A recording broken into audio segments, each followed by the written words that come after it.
नमस्ते। आज हम एक बहुत ही दिलचस्प आध्यात्मिक लेख के सार पर बात करेंगे। ये लेख असल में आत्म परिवर्तन की एक बहुत गहरी यात्रा के बारे में है।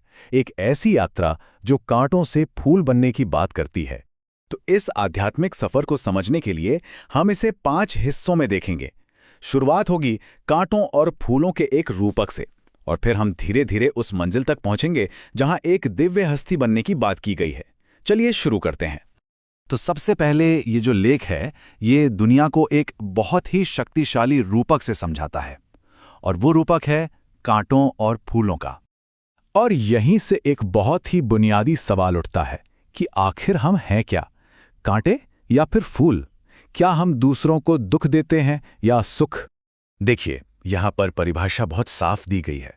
कांटे मतलब वो लोग जो अपने अंदर की बुराइयों से, जिन्हें विकार कहा गया है, दूसरों को दुख देते हैं।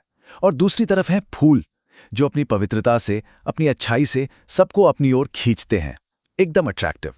अच्छा, तो अब सवाल ये उठता है कि कोई कांटा फूल कैसे बन सकता है ना?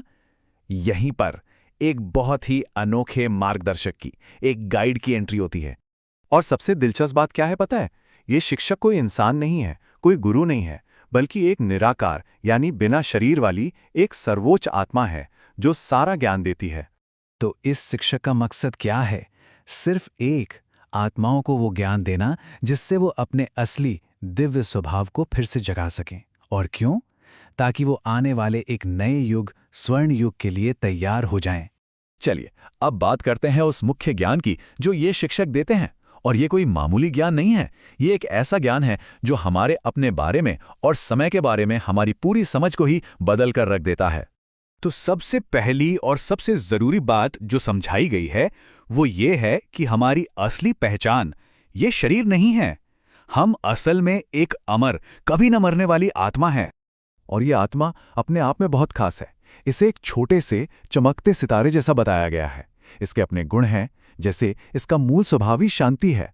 और सबसे बड़ी बात, इसमें हमारे कई जन्मों का, पूरे 84 जन्मों का रिकॉर्ड दर्ज है। अब ये जो सारा ज्ञान है, इसे एक 5000 साल के चक्र के कंटेक्स्ट में समझना होगा।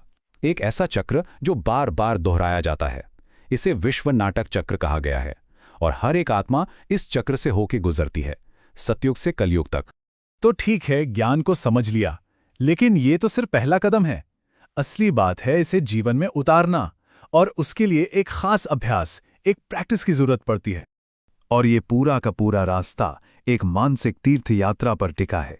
एक ऐसी यात्रा जो मन से की जाती है। इसी को याद की यात्रा कहा गया है। इसमें अपने सच्चे स्वरूप यानी आत्मा को याद करना है और उस परमपिता को याद करना है।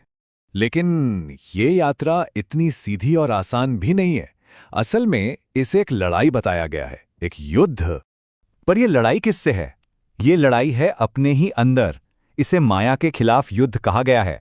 माया मतलब देह अभिमान, काम, क्रोध, लोभ, मोह, ये सब। यही वो तूफान हैं जिनसे लड़कर पार पाना है। तो सवाल ये है कि इस अंदर की लड़ाई को जीतने का फायदा क्या है? आखिर में पहुंचना कहाँ है? मंजिल क्या है सफर की? तो मंजिल है एक दिव्य प्राणी बन जाना, और सिर्फ खुद का परिवर्तन नहीं, बल्कि एक ऐसी नई दुनिया में रहना जहां पूरी शांति और सुख हो। उसी दुनिया को स्वर्ण युग यानी सतयुग कहा गया है। और ये जो कोट है ना, ये पूरी बात का सार है।